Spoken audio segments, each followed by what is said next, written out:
jacaylkaaga waxa uu noqday midaal badan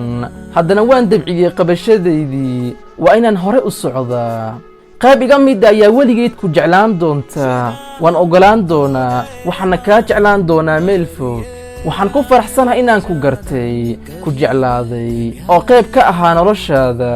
laakiin waxaan u qalmaa wax ka badan haraagii joogitaankaaga kuma eedeeyo arrimuhu way dhacaan waa caadi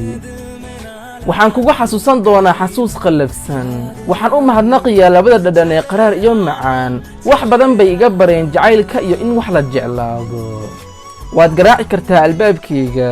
laakiin ha filan inaan qalbigayga mar kale kugu soo dhoweeyo waayo uma qalantid waad i dhaawacday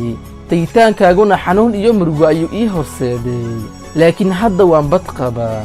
samaynta tani way adag tahay laakiin qalbiga ayaa u baahan inaan ilaaliyo ugu dambayntii nabadgelyo